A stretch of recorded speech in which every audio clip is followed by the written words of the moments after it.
Well, for the benefit of those of you who have joined us at 6 o'clock, we can get going, and we'll see other people as they join us through the evening tonight.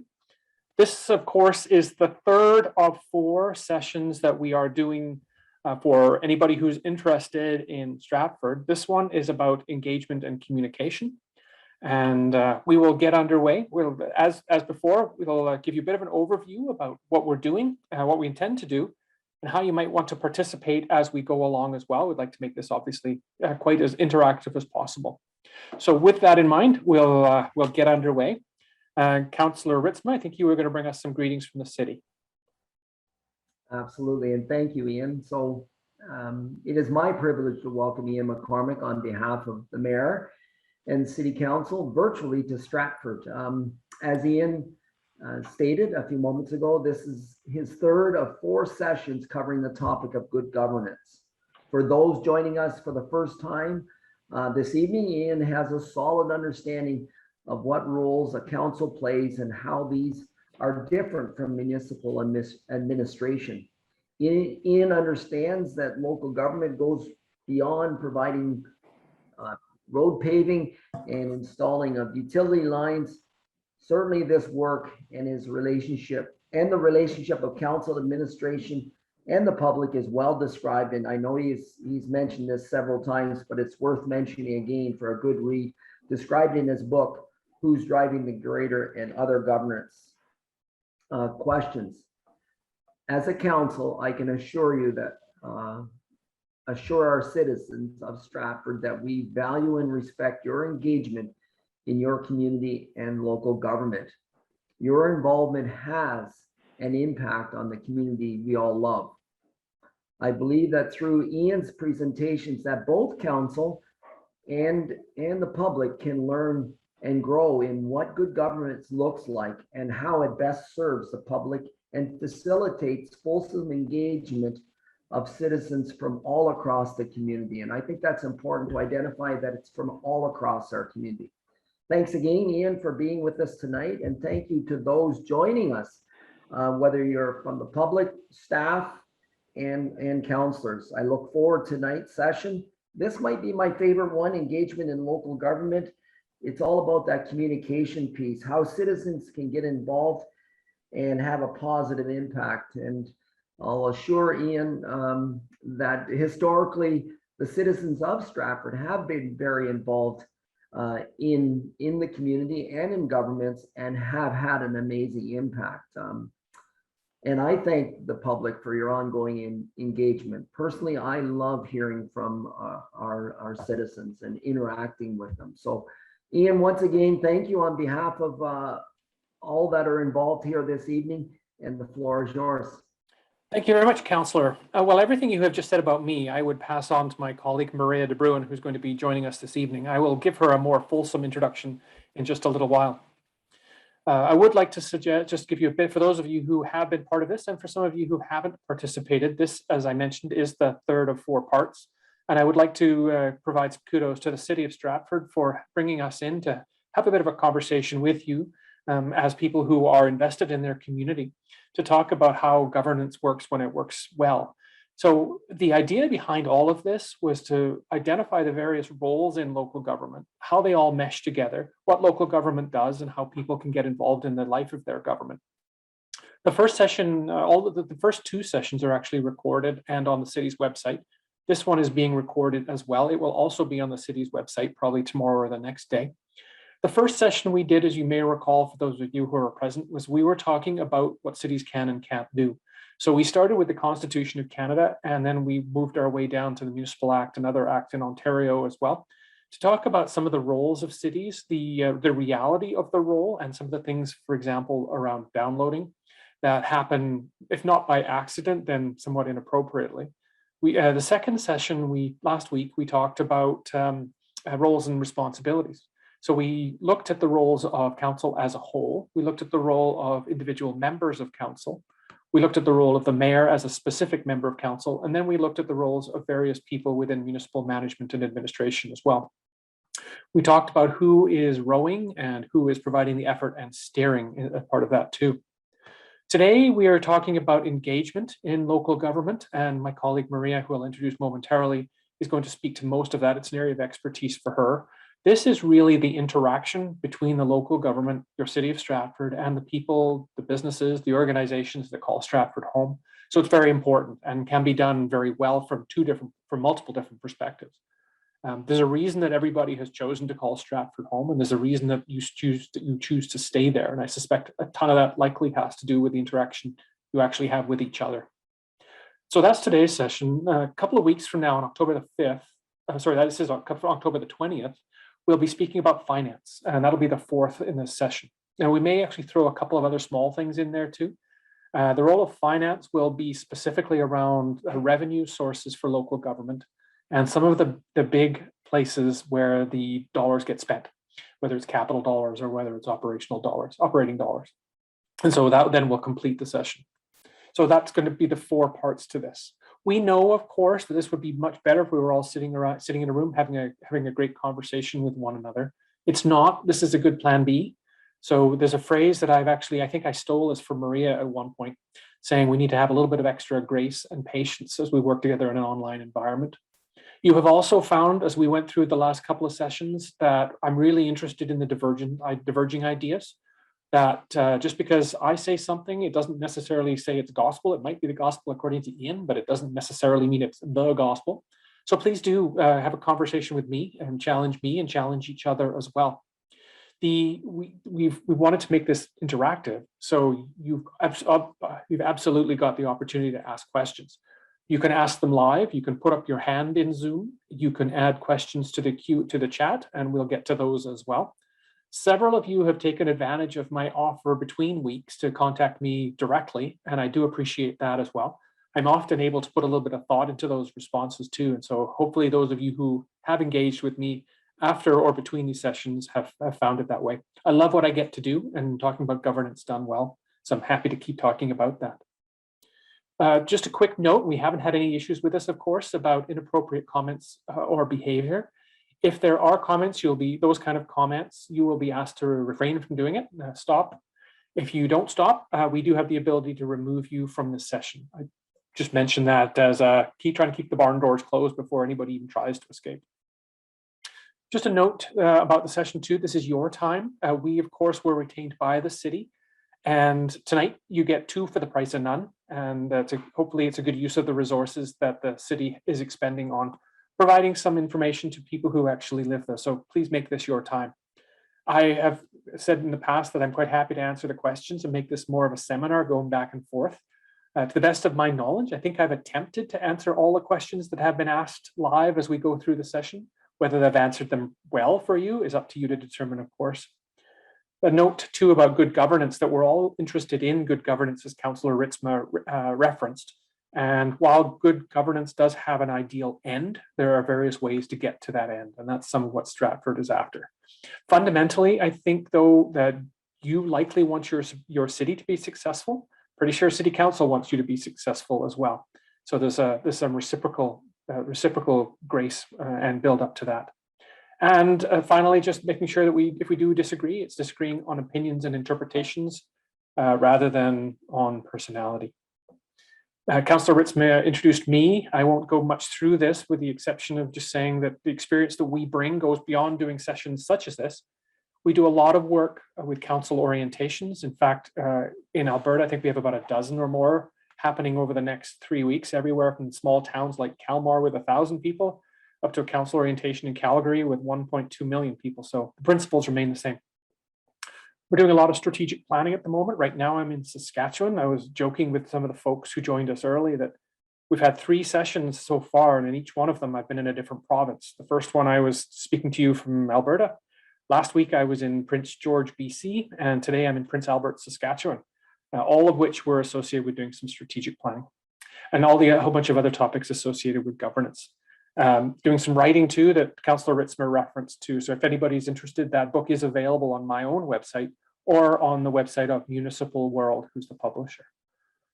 I will try and attempt to introduce Maria de Bruyne. Maria has joined us this evening. She's an expert in engagement and communication.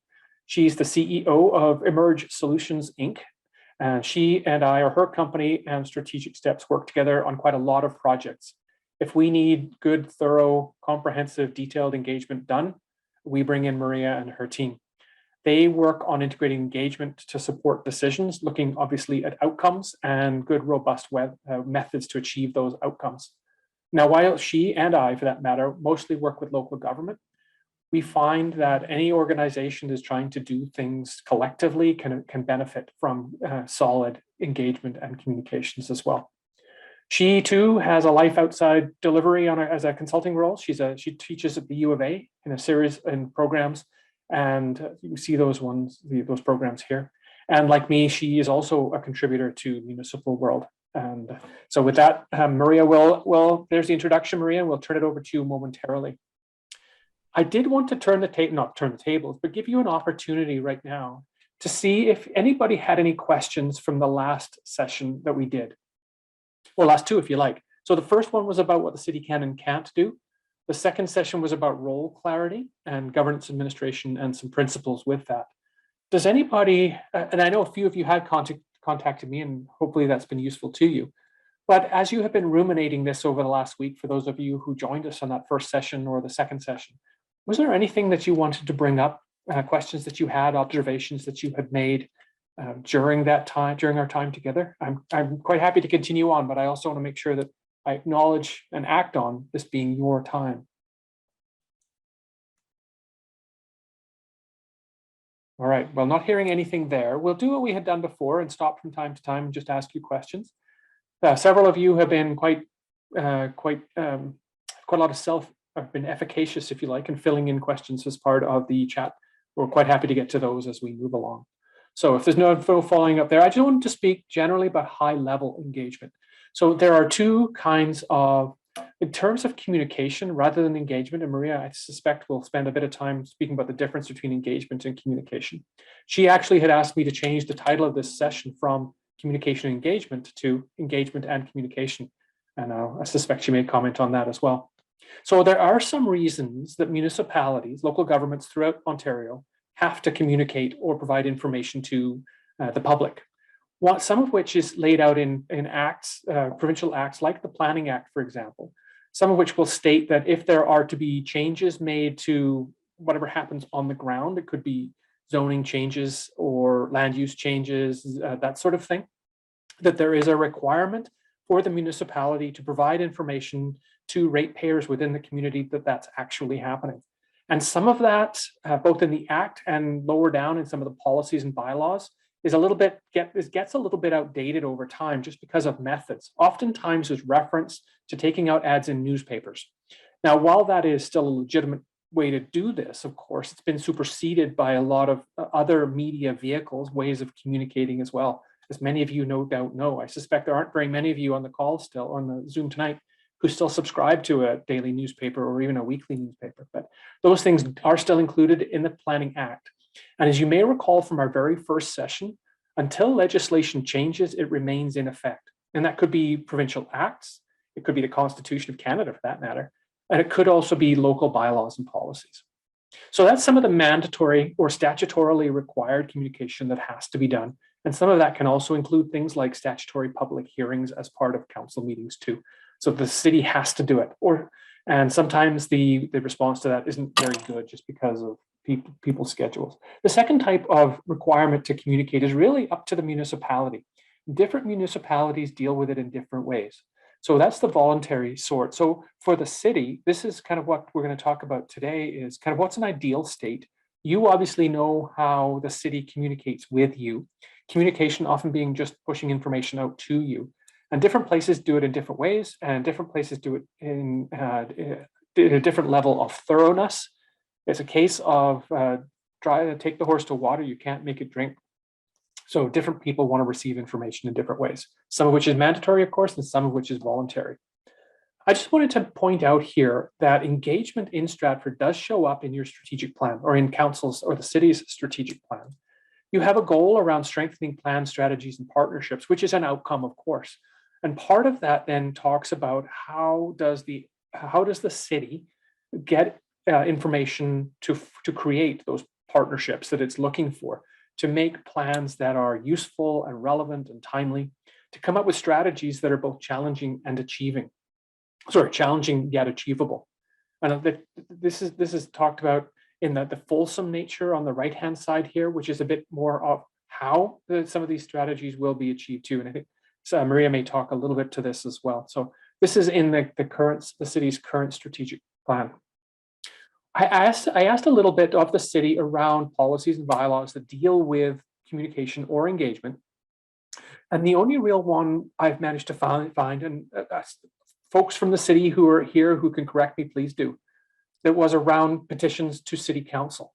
So this is a section that comes out of the city's procedure bylaw. And procedure bylaw is how city council meetings run and how committees run and all that sort of thing. And it speaks specifically to petitions. So part 15, if you're interested in going to look at the city's procedure bylaw, this is really the only mention of engagement back and forth around how the city will receive petitions. I did have a question too about policies and bylaws that deal with public participation.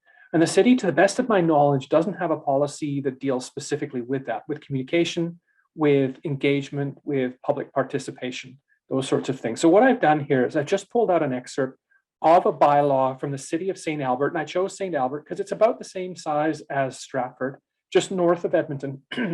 It's a city of about, I think it's about 70,000 people. And in this is mandatory in Alberta, by the way. So every municipality, I believe, has to have a public participation policy. And on our first session, we talked about the rationale for having policy, and that was for the city to be predictable, so that people who are engaging or working with the city had a pretty good idea how the city was going to respond to requests that may be made of it. It also allowed city administration to act without constantly having to go back to city council to ask the same question again and again and again. So that's kind of the rationale behind why a policy is what it is. In this particular policy, and in many of the public participation policies that exist, they are setting the standard for public participation or public consultation or public engagement, how individuals interact with their community. Fundamentally, this gets back to the point that if nobody lived within the geographical boundaries of Stratford, there'd be no need for local government, no need for services and programs. And not only that, as people got together, they didn't want to look after the programs for themselves. So they hired a group of individuals or elected a group of individuals to look after those interests on a daily basis. That, of course, ultimately became city council. City council also didn't want to look after this all 24/7. So they hired a city manager, and in turn, the city manager hired a series of other experts as well. However, city council is still ultimately responsible. So that's why policies like this one exist. And in this particular policy, if you were to look through it, it is available on the City of St. Albert's website if you're interested. It talks about principles, and then I think Maria is going to address some principles too. And these ones that are here, the 5 or so that show up as sub-bullets here, are specific to this policy, but I think they're more generally associated with good engagement in any fashion. So just an example of what can exist should a municipality choose to start developing policy around engagement. So Maria hasn't seen this slide, but this is where I call in the expert. This is where the expert unmutes herself and carries most of the rest of the session. So as I mentioned, Maria is the CEO of Emerge Solutions, and Emerge does a lot of work around engagement and communication. And we work with Emerge a lot. And when I saw this session and the topic come up on the session for Stratford, she was the first call I made.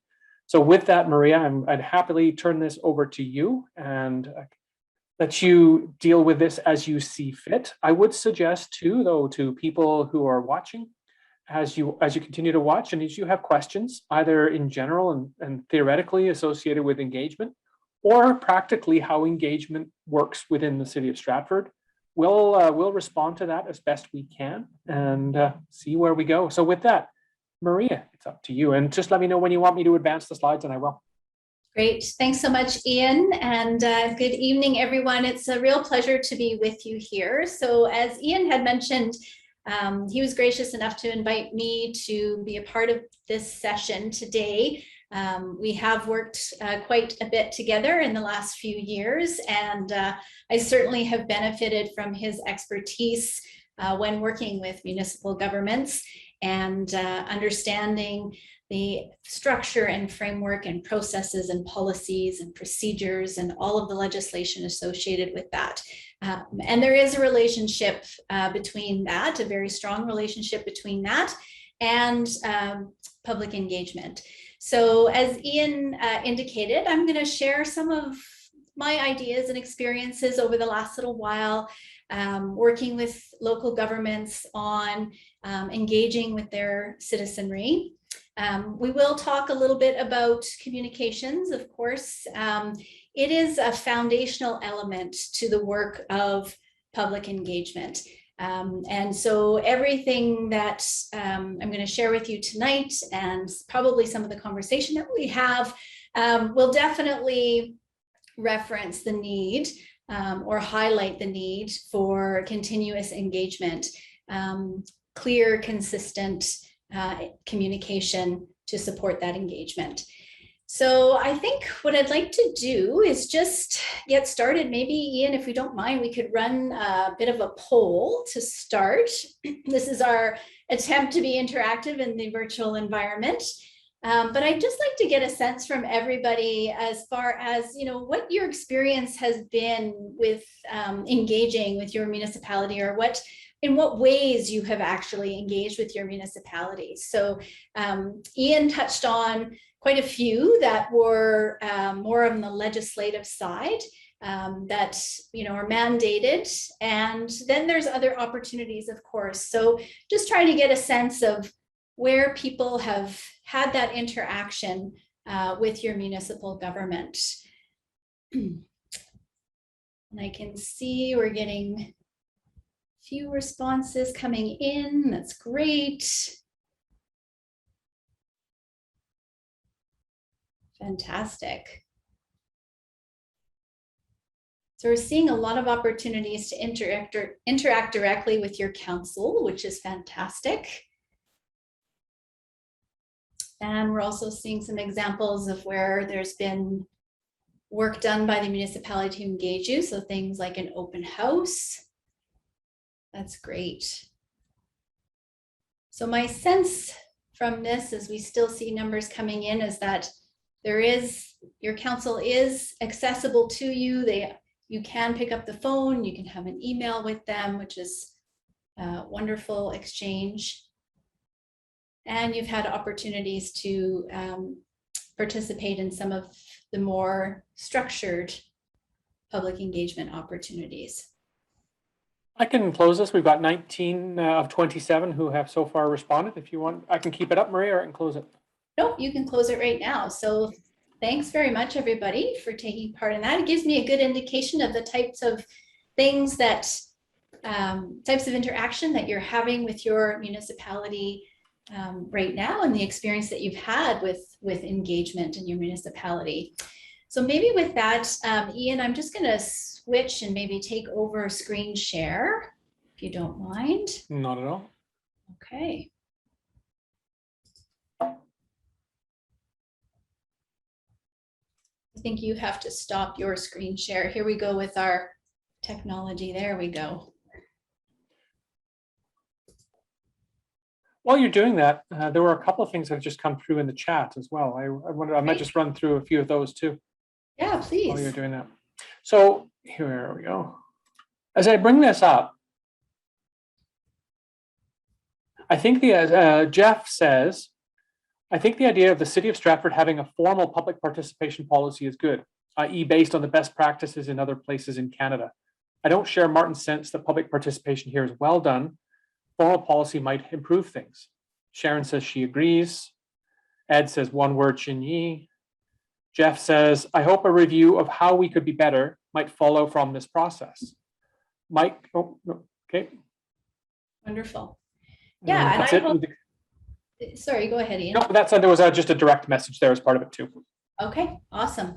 Yes, so, and I hope what I'm sharing with you this evening will help spur some more of that conversation about what is possible. So tonight, I just want to share with you a little bit about, you know, the whole concept of public engagement, more specifically the role that it actually plays in that government and citizen relationships. And then looking at... I'm looking at the presenter view here as part of your shared screen. I'm not Oh, sure. I'm sorry. Oh, That's that's not very good, is it? No, but we can all see what you're going to talk about. Yes, you are going to see what I talk about. Okay, that's interesting. Let me see if that goes better. There we go. There we go. All right, give me 1 second here. Sorry, Ian. Nope, that's fine. Just see if I can.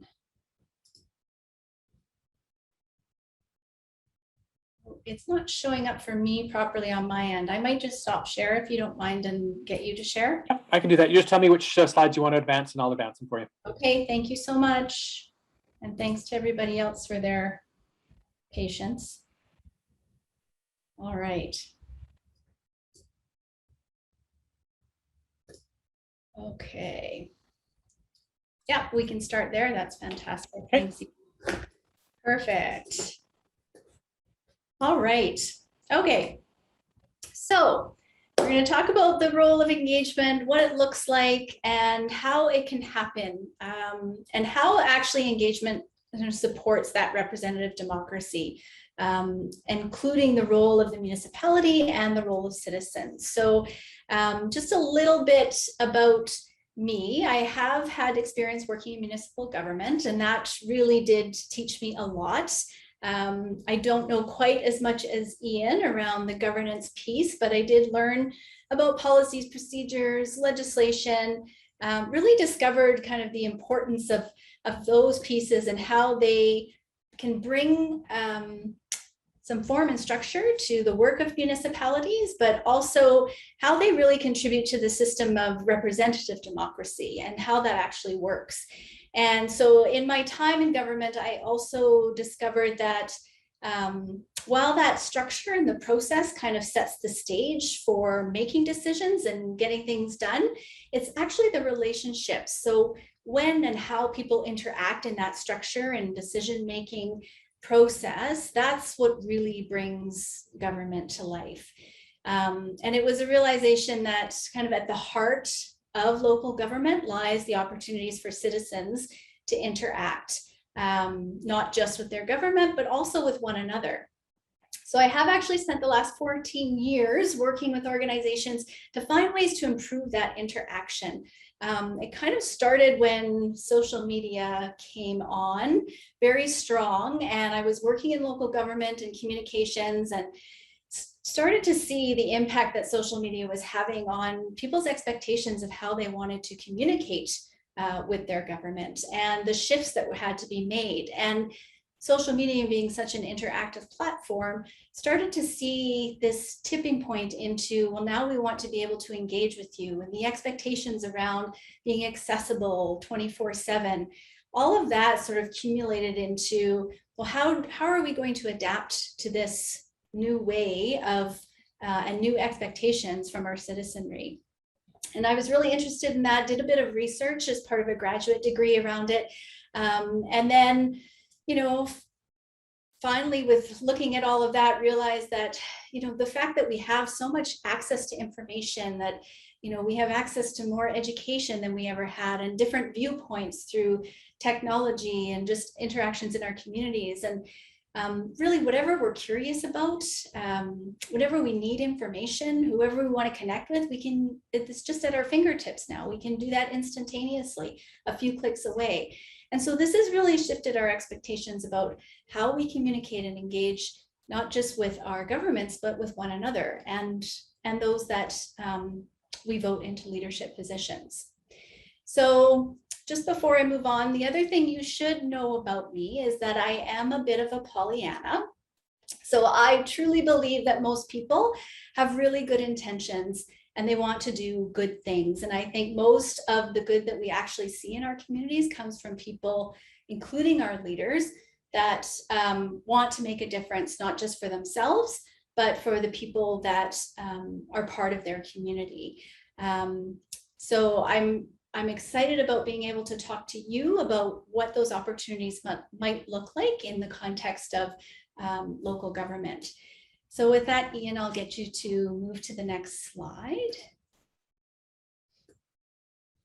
So I think part of what we have as a challenge is that we are living in much more complexity than we ever had before. So we understand that there's multiple connection points to things, but all of those connection points aren't always necessarily known to us. There's a lot of diversity in our communities. We're seeing more and more diversity in our communities, and that really can impact our sense of belonging. The social fabric that we have in our communities is different than it has been in years past. And despite the ease that we have, as I mentioned, with technology of being able to connect, it can actually be a bit more challenging to find and create those connections in our community. We're also faced with a lot of uncertainty. So again, information sources are plentiful, but it takes extra time and effort to validate those things. We're having to spend a lot of time and energy and not trying to get trapped into these echo chambers that can exist in our social media feeds and who we're connecting with in our communities. And also just the fact that in that uncertainty, there's a lot of times where facts and values are overlapping, and that can create some tensions. We're seeing impacts of what's happening around the world in our communities. So global economy impacts that are changing the way that our communities practice their economies, the financial crisis that happened, and just the fact that we are in really uncertain times from a financial perspective. Climate change is another thing that municipalities are being faced with. We've got opportunities or provincial governments that are looking for opportunities for municipalities to be working regionally, and there's always some tension with that possibility of how we collaborate and how we still are able to serve the interests of our own communities. And in Canada specifically, we're seeing definitely a lot of efforts put into Indigenous reconciliation. So the ways in which our governments choose to navigate some of this complexity and the diversity that we're seeing and the uncertainty is not always necessarily the way that citizens think it should be happening. And sometimes the casualty of that can be trust. And more as our governments and public service and leaders are grappling with questions around legitimacy and really kind of competency. And we're seeing that be kind of a surge in the last little while. Ian, if you can go to the next slide. And I just want to delve into this concept of trust a little bit more. And although it can seem that, we've got a lot of challenges in front of us, and there's a lot of things that are impacting how we're interacting and how we're working as communities and with one another. The good news around this is that we do have some indicators that, the way that we operate as a democracy is still valued by Canadians. So there has been some recent research around trust and governments, and I think it was the Aeronomic Institute of Survey Research and then the CanTrust Index have found in this year that there are Canadians that are 3 in 4 Canadians are still satisfied with the way our democracy works, and they think it is still the best form of government. And we also, as Canadians, have a lot of respect for our political institution. And this is really important because research has shown that there is a relationship between trust and respect for governing, and that it's really critical to having quality representative democracy. And it's important to note that public engagement is actually rooted in democracy and parliamentary process. So the complexity of our mass societies, those formed in the 20th centuries, made direct citizen rule unrealistic. So in Canada, the solution has been representative democracy, and we vote in representatives to make decisions in the public interest. In reality, the decisions that elected officials make often require some trade-offs of public resources, and the legitimacy and sustainability of public policy programs and services depend on how they fit with public values. So while the elections actually serve to identify the leaders, they rarely serve to reveal the preferences of voters on specific issues. And so we tend to see some rub points in terms of elected officials on how they are considering those trade-offs and public values. And we can go to the next slide, Ian. So we see this, we see one of the outcomes of this as being declining percentages across the board for our elected leaders. So, you know, we're seeing specifically, and this comes from the CanTrust Index, that, you know, a percentage of Canadians are, when they're asked about whether their community mayor is doing the right thing for their community, that has dropped in the last few years. The same can be said for other leaders. So even our federal leader has seen a steady decline since 2018, our prime minister. And depending on the province that we're in, there's also been a decline in the trust of our premiers, with much of that occurring as a result of the COVID pandemic. So this is not to say that this is all on the shoulders of mayors and communities. There's a team that operates and makes decisions on behalf of the municipality. This particular study asked about the mayor, but we can see that there are some challenges laid in front of us as far as how our citizens are perceiving our relationship with our governments and how much trust there is. So people's perceptions of elected officials and their capabilities and their competence is really important. So what we're finding is that we're looking as citizens for our leaders to be able to demonstrate knowledge, experience, and skills, to show integrity, and that they are in service to others.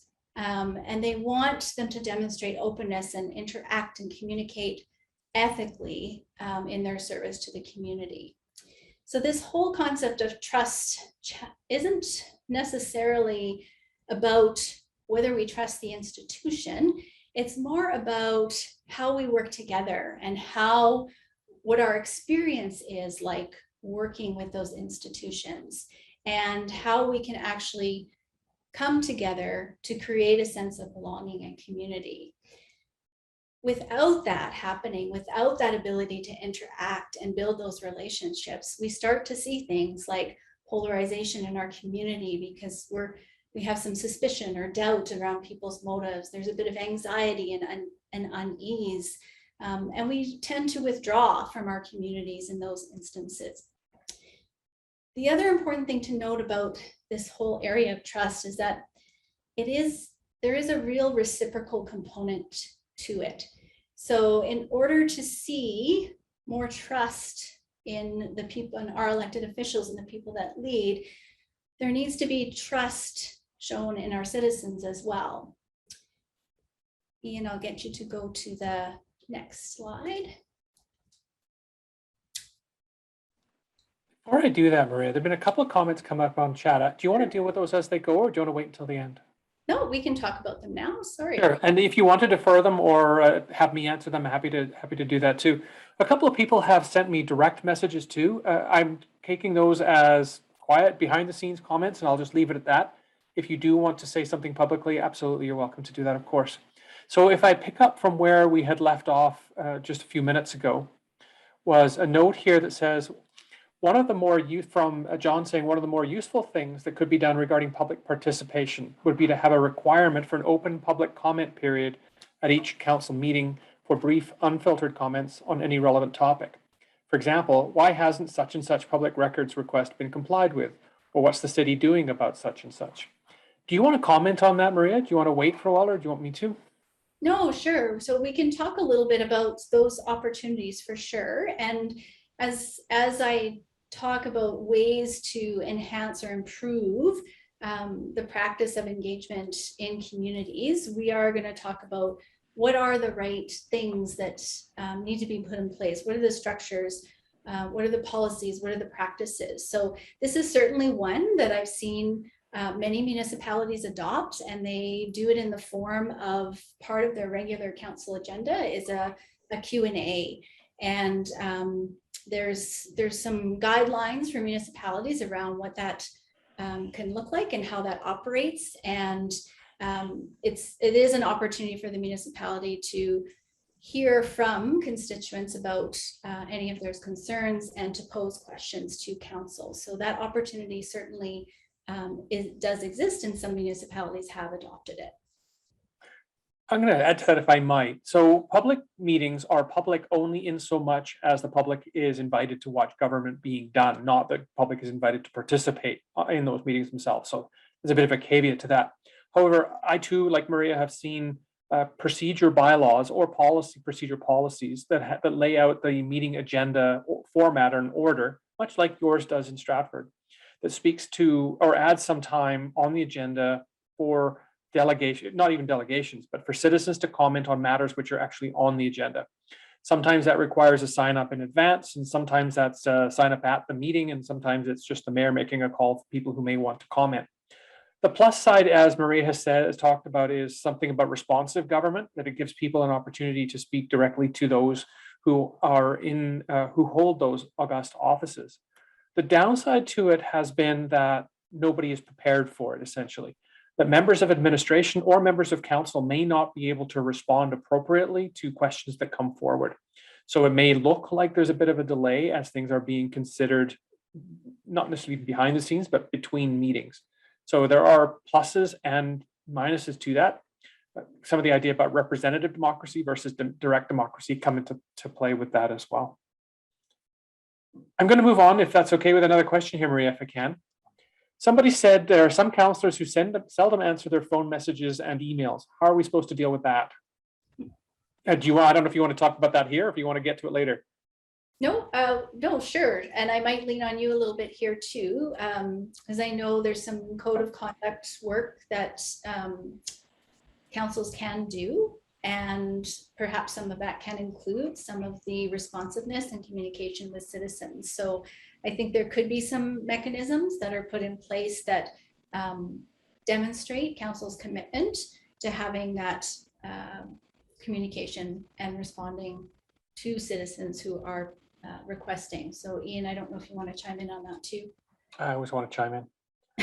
So that's something else I've noticed with this too, is most municipal legislation says that all council members have to do is show up to meetings, that everything else is voluntary. And that includes cutting ribbons or kissing babies or responding to phone messages and emails. But they don't do that. They don't do that at their peril, of course, because there is the opportunity to be democratically retired once every 4 years when there's a referendum on their performance over the last 4 years. Of course, there's typically I don't think there's any recall legislation in local government in Canada. I'm not a fan of recall legislation anyway, but to that. So as we've seen more and more social media, or at least non-mainstream media, where the person controls the message, the individual is the broadcaster, more and more people are learning about responsiveness or lack of responsiveness of elected officials at all order of government too. So it seems to be more based on the individual than it is on the role. This, if you may recall, I think last session or 2 sessions ago, I made a comment about the continuum of service that runs from public service to self-service. Those who are in the role for pure or for mostly public service are probably more likely to be the ones who are responding to phone calls, emails, and letters and whatnot. Those who are in it for self-service, who just want to be the boss and tell you what to do, are maybe those people who aren't responsive. Now, I will give them a little bit of a pass on some of this, just because of the pure volume of material they may be receiving. Things might get lost. Now, it might be a systemic problem, but it might also be something that is more individual as well. So the way to deal with it, I think, is to keep at it looking for responses. And you can do that publicly, or you can do that privately, or you can do both. I know for myself, I try to contact my member of the Legislative Assembly in Alberta privately lots. It never works. So sometimes I call them out on Twitter as well. I don't know if that works either, but it makes me feel better about myself sometimes. At least I'm trying to. And ultimately, of course, if you're completely dissatisfied, you have the option to put your name on a ballot as well come the next go round. Something else. The third piece, if I might, and then we may just move on if that's okay, Maria, is on the previous slide, you mentioned 73% satisfied. Mark said, could you speak to the first past the post system versus the 73% satisfied? I'm not completely sure I understand the question, Mark. Maybe you do, Maria. Well, I certainly would invite Mark to, if he wanted to clarify. My interpretation would be that there are elements of the democratic system that we have in Canada that people may express that they're not satisfied with. The statistic that, and the way the question was asked was just in general democracy. So the practice of democracy in Canada, what were people satisfied with that? And 3 out of 4 Canadians in that particular survey indicated that they were. So not the specific elements, and maybe Ian, first past the post, you have some experience around that too. They may not be completely satisfied with that particular practice within our system of democracy. Sure. Well, of course, the election is if it's a returning councillor or councillor who wants to return, that person is being evaluated on a collective body of work or lack of work, if it's in some cases too.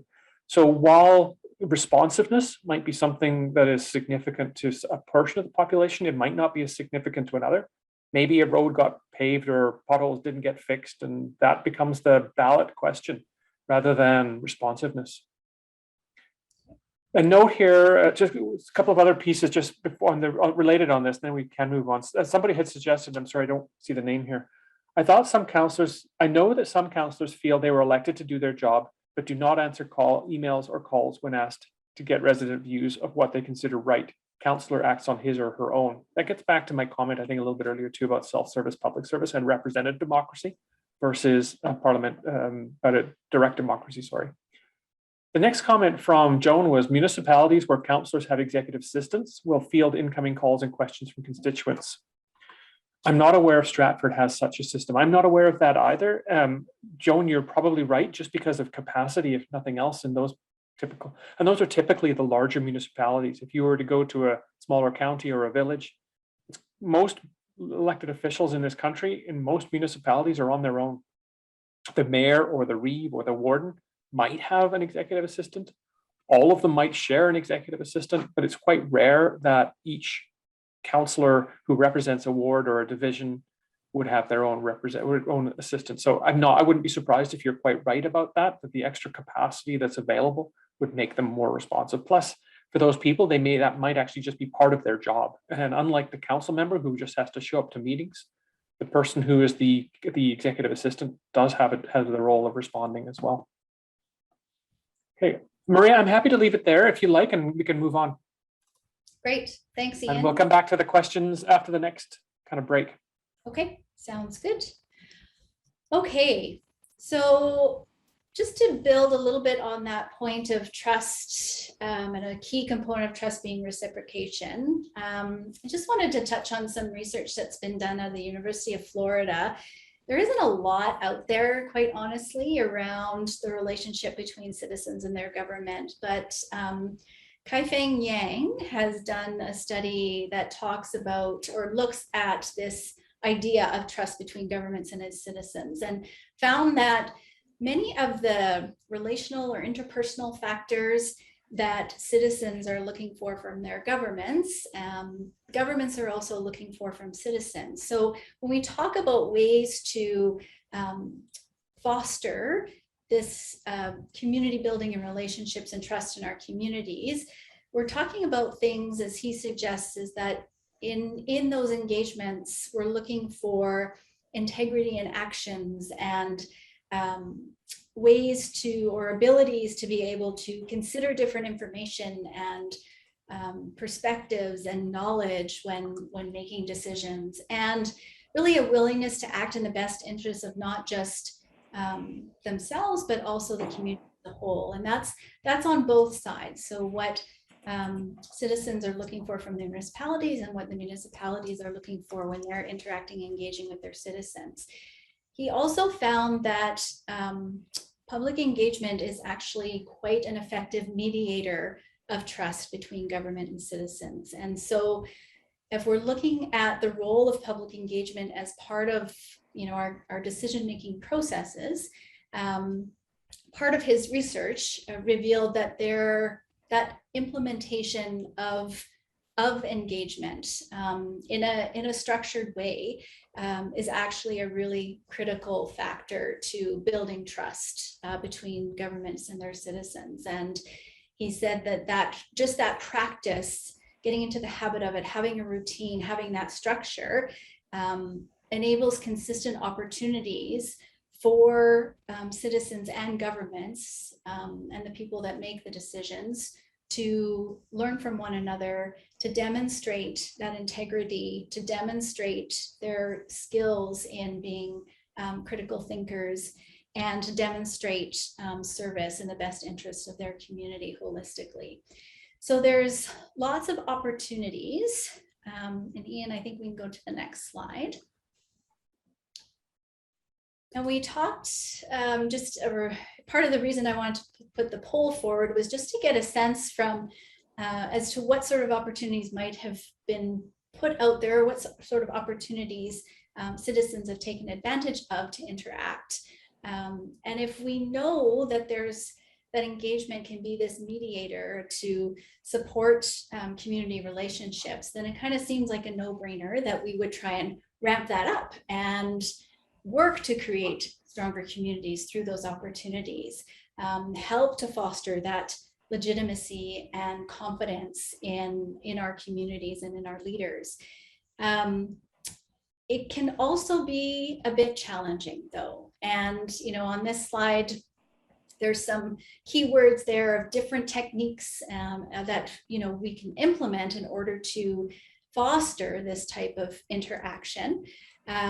But sometimes when we talk about public engagement, there's this perception that it can fly in the face or be a bit challenging to the principles of actual decision-making that's inherent in representative democracy. So it can be seen in some cases as elected officials kind of abdicating their decision-making responsibility or diffusing their responsibility. Some decisions are really complex and challenging and need some technical or specialized subject matter experts, and that needs to be taken into consideration, and it can be hard to weigh that with everything else that might be on their plates. Citizens do elect the members of the public to act on their behalf, and it's the mandate of the elected officials to speak and act for the public. So, engaging them and asking questions and getting their opinions can be a substantial investment of time and money, and it can also delay decisions, or it can maybe take things in a different path, even though a bunch of research and work has been done. And at the end of the day, even if we do engage, sometimes it won't make everybody happy. So one of the biggest challenges is that it actually need to come to some sort of consensus about what engagement can do for our communities. And that takes the work of citizens and local governments together to determine what engagement is in the context of their particular community. And that can be a tall order because it does require investment by not only the government, but also the citizens of the community. It can be done, and I have had the pleasure of working with municipalities who are eager and anxious to build those relationships with their communities, but it hasn't been without its challenges. And some of those include making sure that we're hearing from all members of the community and that we've got diverse voices represented, and that finding that common ground on why and how and when engagement should happen can be really challenging, and there can be some tough conversations that happen in order to achieve that. And the other difficulty is people's perceptions about the role that they play in governance. It forces conversations around levels of commitment, intentions, expectations, and it actually requires citizens and municipalities to take a hard look at things like capacity. You know, how much time do we have to actually be involved? How much can we invest in participating? And when we're working in really complex systems with competing priorities, it can be hard to see when an investment engagement will actually add value. So there's a lot of things that could stand in our way of doing this. And so maybe what I'll just do now is take a short pause, because I know we're just about at the top of the hour also, Ian. I want to get into a little bit of kind of the key tenets of public engagement. But if we want to entertain a few questions and then maybe take a short break and come back to that piece, if that, I'll just turn it over to you, Ian, just do that check-in. Sure. Well, you're the boss. Sure. If anybody does have questions, we've got just a comment here from leftover from last time too. Jeff had said, kind of on the flip side of some of the other things we'd heard, I think one of the strengths of Stratford, from my own personal experience, having lived here for 10 years, is that councillors, the mayor and staff are pretty responsive to questions. I like that part of our system. So there is a comment there, but that's the last of the comments we have in the chat right now. If anybody wants to raise their hand or even just unmute themselves to ask a question, they're more than welcome to do that. Otherwise, if you want to take a couple of minutes, we're currently at, what time is this? I see 6:56. If you want to take 2 minutes, we'll come back at, maybe we'll just come back at 7 o'clock by this clock here, by my clock here, and come on back. But if anybody wants to just informally ask some questions or anything during our break, go right ahead. Otherwise, Mike, this break is for you, and you can go ahead and walk the dog. I don't know. So we'll just take a couple of minutes if anybody has anything. Okay, so we'll take a couple-minute break.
Okay, maybe we'll come back if we can. Maria's back as well.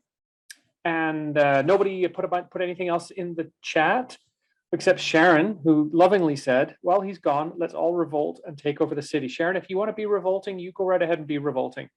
Yeah, we'll just leave it at that. Sharon and I have been going back and forth on email a couple of times through the week too. So I take that in, I hope I take that in the method in which it was intended, Sharon.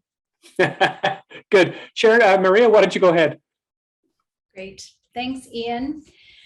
Okay, so in my experience, there's sort of this 3 tenets of public engagement that are really important to pay attention to. And I'm going to walk through each of them. And when I do so, I'm going to touch a little bit about the principles behind it, some of the relationship dynamics behind it, and then talk about some of the tools that could support engagement related to that particular tenet. So I'm going to talk first about people. So the first tenet is really about who is involved. And in this context, we're talking about the municipality and the citizens and what their roles would be in engaging with one another.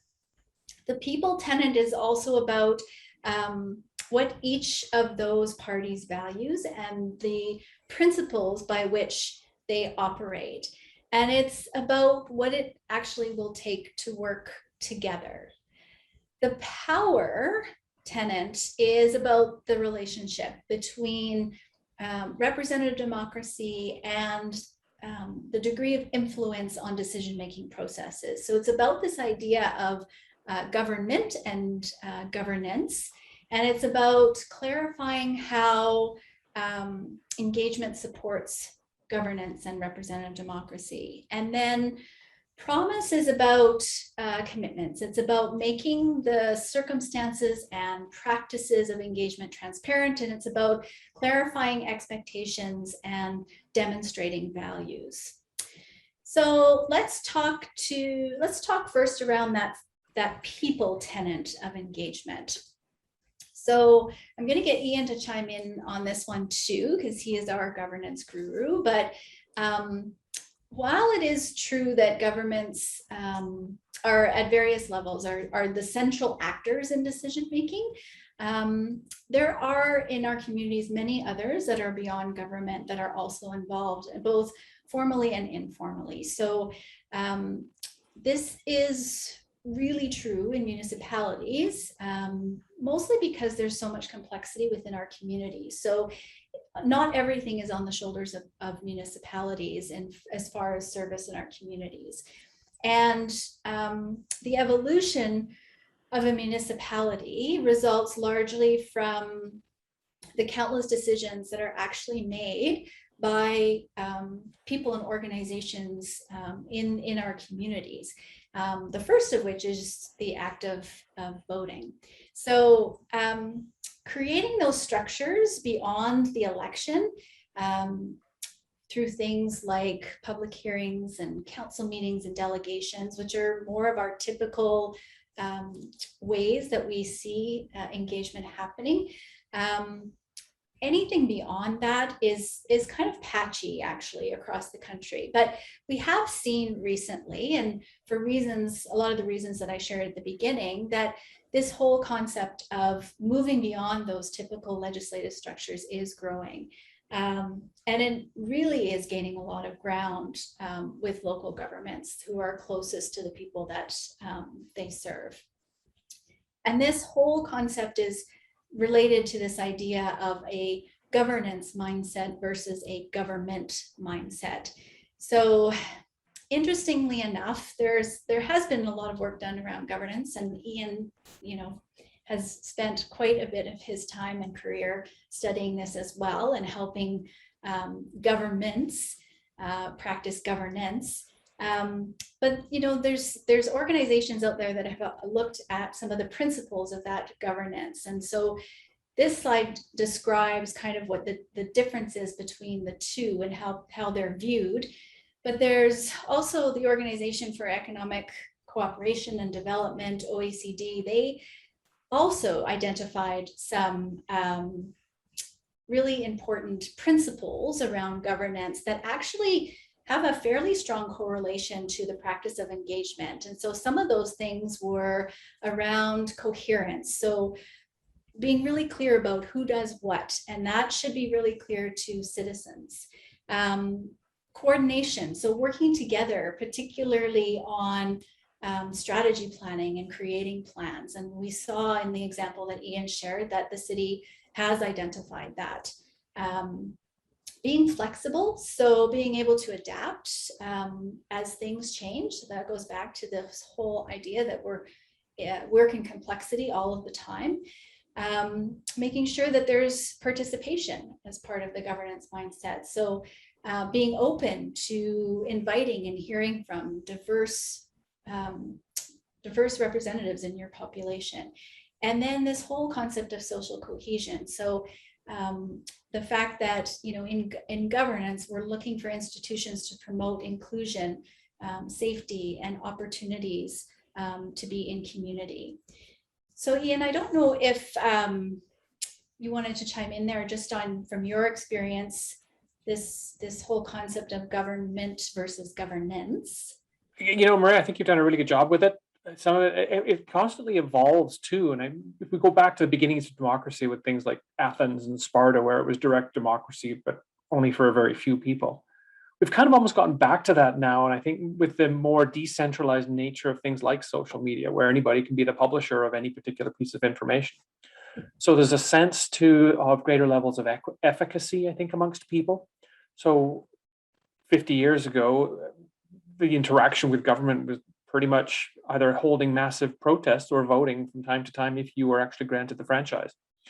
Now there has been, sometimes through poll and sometimes through push, a bit of a move towards governance. And I think we've seen that here through the last couple of sessions and our next one too, about the level of engagement that individuals have with their municipality. And to me, that is governance. And it's working with or for, or sometimes against the silos or the castle that tends to be government if it's become really staid and stuffy. So I'll just leave it at that. Maria, I think you dealt with it really well. There are a couple of comments here too, but I think some of these more wholesome comments about what's been going on in Stratford may benefit from coming towards the end of everything you've covered. So I'll just leave those for now if it's okay. Okay, that's great. Thanks, Ian. All right, so we can go to our next slide. So still talking about the people tenant, and we've talked a little bit about that there are kind of these prescribed and legislative means of engagement, and really beyond that, there isn't much required of municipalities. But there are definitely some benefits to creating a structure with citizens that clarifies why, when, and how engagement will take place, while still having the municipality retain the appropriate decision-making responsibilities. So, you know, some of those benefits include that, you know, by doing that, we're able to gain insights into citizens' values and their perspectives and their ideas about key issues. We're working with citizens to consider different options and merits for possible actions relative to the vision for our community. And we're able to generate kind of really a diverse cross-section of views and options for kind of looking at the different issues, and then even being able to capitalize on opportunities that may not be right in our purview. So engagement can really contribute to well-supported decisions, helping to ensure that the work is undertaken in a way that addresses citizen concerns, meets expectations, and delivers on priorities. That work to achieve meaningful engagement, typically the municipality takes the role of the convener for that. So to work with citizens to shape what engagement should look like for the community and to make transparent commitments through things like policies and processes that actually support the community's vision for engagement. But that engagement can't happen without citizens and without commitment from citizens as well. They need to be an active contributor to the process. Citizens that are informed, that are willing to ask questions, that talk to their fellow community members, that are curious and want to learn, are some of the things that we need in order for that structure, that engagement and those processes to work. And they're also, by doing those things, by being informed, by asking questions, by talking to your fellow community members, and by learning, you actually learn more about your community and expand your perspectives as well. And so you have quite a bit to offer when it comes to being involved in those decision-making processes. So really, it's the opportunity for the citizens to shape decisions by sharing values and experiences, to support accountability, to provide those unique perspectives and knowledge. And that meaningful engagement for community citizens is the sharing of the vision and being active in that. So actually making the commitment to be present, to invest the time and the energy to work with local government in shaping what they want their community to look like. And the best starting point to gain that clarity between those two entities about why, who, when the municipality and citizens will engage with one another, and how they will do that, is setting up a set of established values and principles. So Ian, if we can go to the next slide.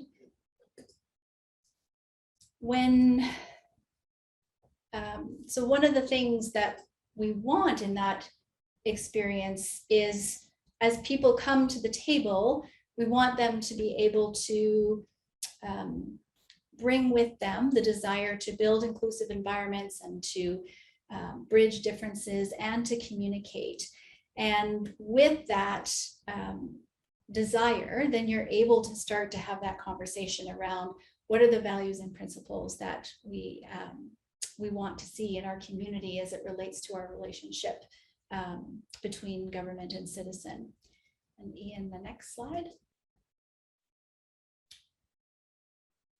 So when we're looking at initiating kind of that structure for public engagement, there's a couple of resources that we tend to go to, and probably the most prominent one when we're looking at public engagement or citizen engagement is the International Association of Public Participation. So it's an organization that I'm a member of that works hard to advance the practice of public engagement. They actually have a set of core values that is a touchstone for anybody that works in the engagement field. And they are often referred to as a starting point for conversations that communities have about the values that they believe need to be a part of engagement in their communities. So there's also the touch point of the community's own values. So on this slide, you'll see that the City of Stratford does have a set of values, and often the conversation centers around how do we enact those in the context of engagement. So what is it out of those particular sets of values that we also want to see demonstrated as we're engaging with one another? And so these two pieces are good entry points into that conversation around that starting conversation around what that structure of engagement can look like.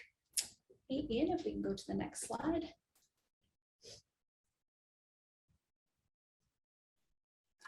Before I do, just a couple here. There's some of those fulsome conversations need to happen just, I think, perhaps at the end of the day, but a couple of other things here. Somebody said, and I don't want to skip over some of the questions that have been asked, but we will come back to them. Somebody said, I applaud the 3 or 4 councillors who have taken the time to attend these 3 Zoom calls. It speaks volumes. Sharon says, on the topic of governance, the city has a Facebook page, information out, not a great deal of information in. Have you had experience with other municipalities that have used technology to manage information in, like perhaps a Pinterest page for building projects or a Slack for neighborhood discussion? I note that the city is trying to improve its webpage. Do you have any suggestions or principles to be followed? Does this fit under here, Maria, or does it fit later? Yeah, no, I'll answer that. So yes, typically what happens when we're using those social media channels, and they'll use, you mentioned Facebook, so I'll use that as the example.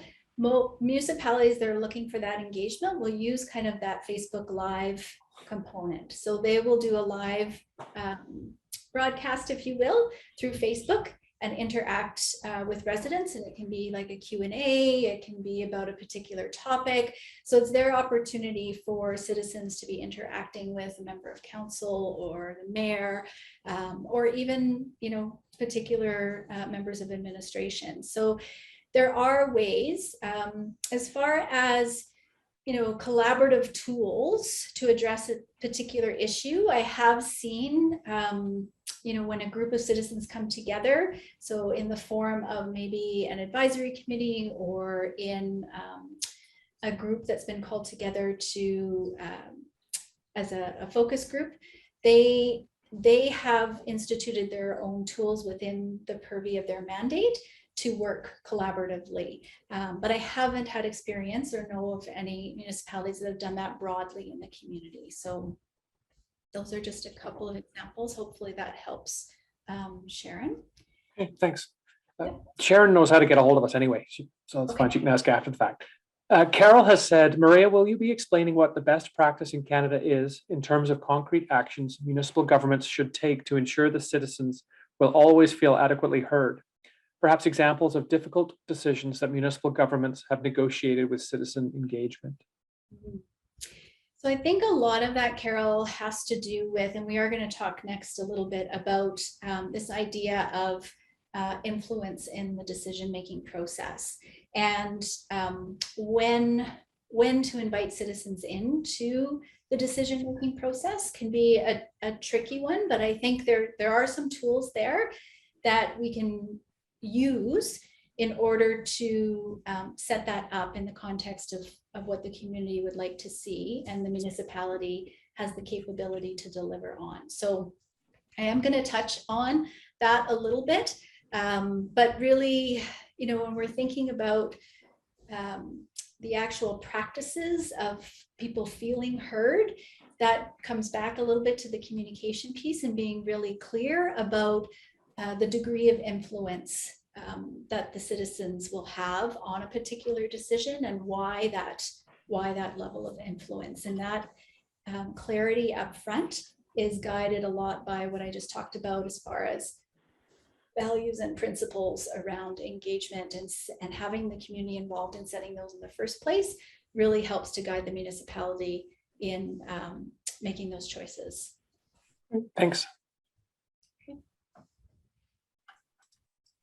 Do we want to go to the next slide? Okay, awesome. Thanks, Ian. Way ahead of you. You are way ahead. All right. So this whole power tenant is really about how we're bringing that relationship between representative democracy and the decision-making process together, and this whole concept of influence. Because we are working in representative democracy, you've elected people to make decisions in the public interest. There are decision-making processes that are legislated and practices that are legislated. So really it comes down to where do we want to, or where can we clarify level of influence? Where would we invite the public in, or where it's necessary to invite the public in? And when we do that, and when we're trying to figure out what that looks like, we're really bringing to the table the idea that we need to creatively solve some problems, that we really need to make a quality decision in a timely way, and that we really are focused on the outcomes of what this decision will mean for the community as a whole. So Ian, if we can go to the next slide. So on this slide, this is that spectrum of public participation I was just referring to. And this again comes from IAP2, the International Association of Public Participation. And it really is the anchor for a lot of the work done around public engagement. And it outlines this degree of influence. So it's intended to identify where we would invite the public in and why. So we would want, on the one end of the spectrum, we've got kind of this inform piece. And there's been a lot of debate around even the fact that inform is included on an engagement spectrum, because really what this says is that our commitment or our promise to the public is, as we're working through this issue, topic, project, we're going to keep you informed. And that's all the commitment that is being made to the public. As you move across the spectrum and you get to the next level, which is consult, this is where we start to see the opportunity for the public to be involved and provide some influence. So in the consult ring, we're actually looking for the public to provide feedback on ideas or alternatives that are being talked about. So we have some options and we want to know what your feedback is on these options. And the commitment that's made at this point is that we're going to keep you informed. We're going to listen to and acknowledge those concerns and aspirations, and we're going to provide feedback on how what you've shared with us as the public has been used to influence ultimately the decision that we're about to make. And then as we move further down the spectrum, there's the involve. So here's where we start to see a bit more influence on the decision-making process. And it's where there's direct work between the municipality and members of the public throughout the process. So, and we're ensuring that the public's concerns and aspirations are consistently understood and considered.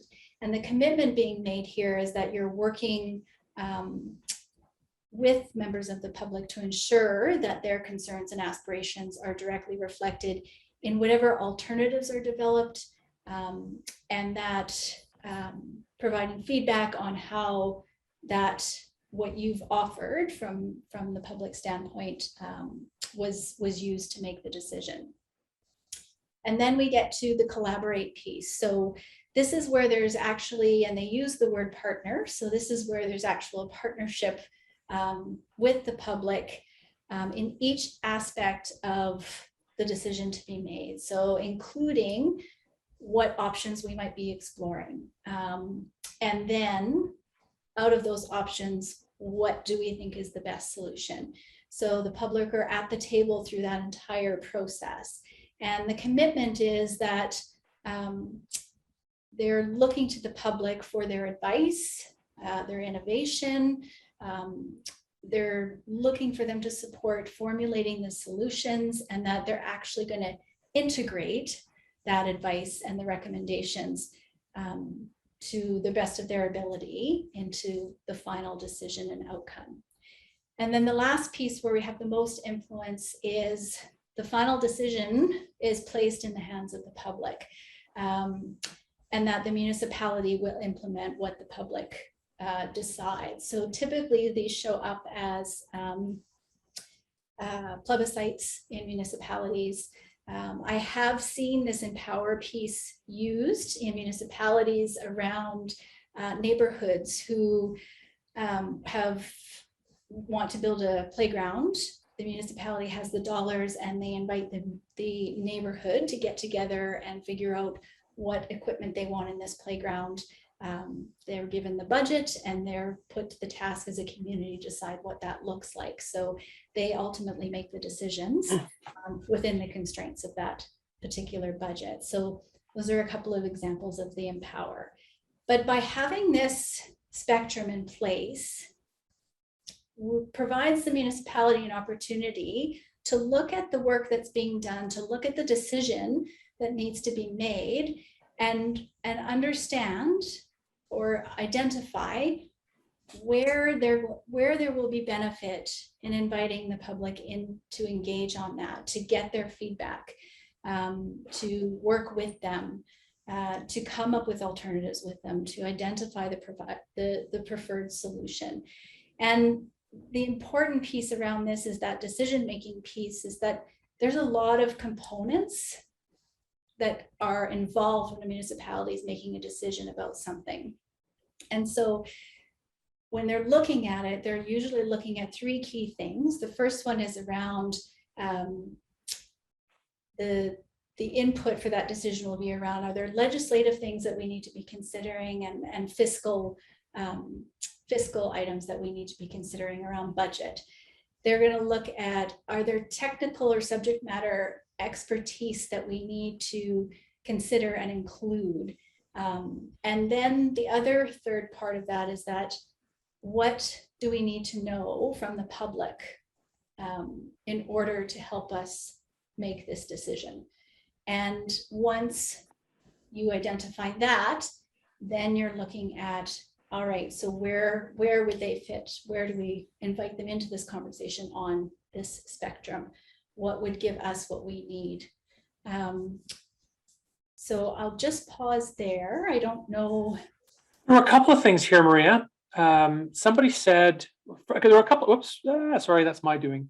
Trying to move too many things around. So there were, in the questions here in the chat, sorry. Try not to give everybody a seizure. Somebody said, Alan said, would I be correct that citizens' assemblies would fall under empower in this? Citizens' assemblies typically would be in the collaborate, only because typically they are looking to make recommendations to council for decision. So they wouldn't be charged with making the decision themselves. So they would be more in the collaborate column in my experience. I would agree with you on that. And the closest I see local governments coming to empower, and it's probably still collaborate, is around remuneration often. Councils don't often want to vote on their own salaries. Yeah. They have to eventually because it becomes part of the budget process. So they will generate input that comes in advance of that decision. The collaboration then may be, as Maria had referenced, a task force or a group that may look at other municipalities to come up with a recommendation, but still ultimately the accountability and responsibility falls to council. So I don't see very much happen on the empower end. There's been some reference here too around website. And Maria, I'd be interested in your comment, but to me, the city's website would be under the inform category more than anything. Is that correct? Yeah, that would be correct. Not many municipalities go down the road of making it interactive. Typically, from the engagement perspective, you'll see the website is where they're sharing information and you can send in questions or emails or, but if they're looking for engagement, they're usually adopting some sort of engagement software platform that enables more interactivity with the municipality. And that can be anything from, virtual like discussion forums that are moderated to workshops that are done virtually as well. So there's a variety of options out there as far as that, but the website itself is typically, as you said, Ian, more of an informed component. Thanks. A couple of notes here more than anything else. There's some criticism, I think, of the city saying that Stratford followed none of that chart, and somebody else agreed with that. Somebody made a note here too. David said, in the Chigny affair, the city did not even meet the informed level of participation. You reap what you sow. So that's more of a comment, I think, than anything else. There is a more fulsome one required, I think, a little bit earlier. That's a longer question from Mike that we need to get to as we move a little bit further along. But for now, Maria, I think we're caught up. Okay, great. All right. So maybe we'll go to this third tenet around promise. And so, the promise piece, as I said, was really about coming up with what are the commitments that we're ready to make, not just the municipality, but the citizens and the circumstances, making sure that the circumstances and practices around engagement are very transparent. And really this promise piece is about getting clear on expectations, commitment, as I said, and also the capacity piece. So, some of the things I touched on earlier was that things that get in the way of engagement are the ability to actually deliver engagement meaningfully, and what the expectations are around how often that happens. And so the chart that I shared before is meant to be a guideline to demonstrate that, you know, there are certain ways or certain times where it makes sense to engage the public, and that the challenge that we have is deciding when that is. But as I indicated, most things we want to be asking ourselves the question, what other information do we need beyond what we already have? And if we need to understand the public's perspective, their experiences, their values, then you should be looking at ways of inviting them into a conversation to understand those, to support a well-informed decision-making process. So just being really clear about those expectations, both from the municipality's perspective and the citizens' perspective. So the work around promise and the commitment that both sides are willing to make, and the capacity.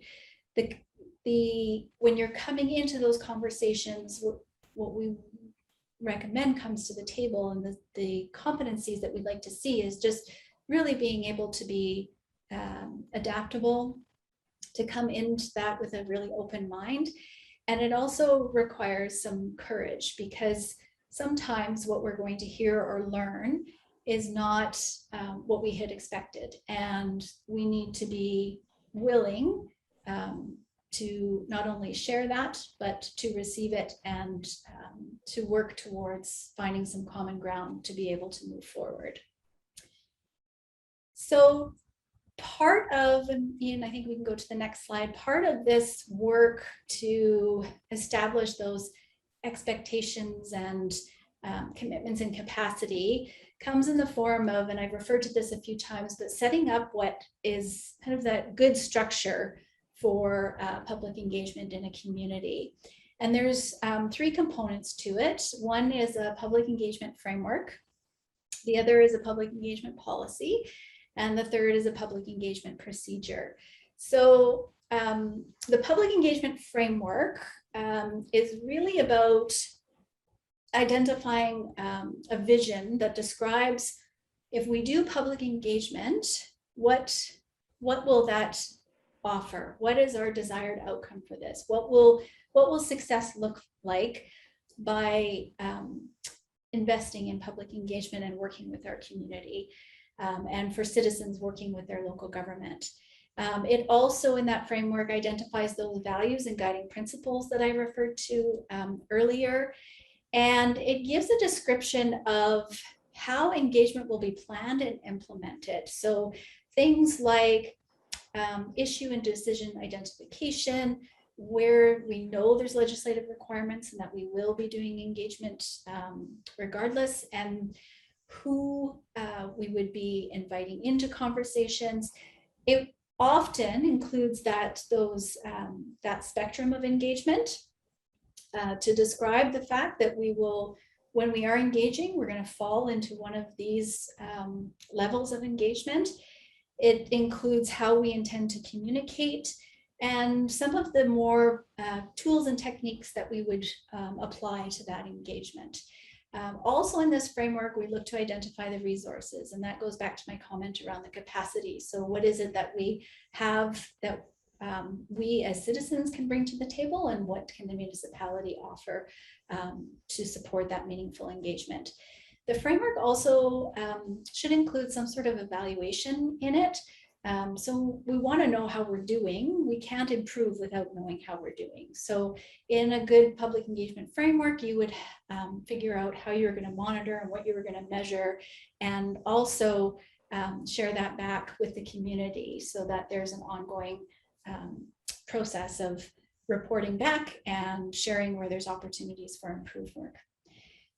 That whole framework and the ones that I've been involved in have really done a lot to guide and strengthen the understanding of the role of citizen engagement in the community.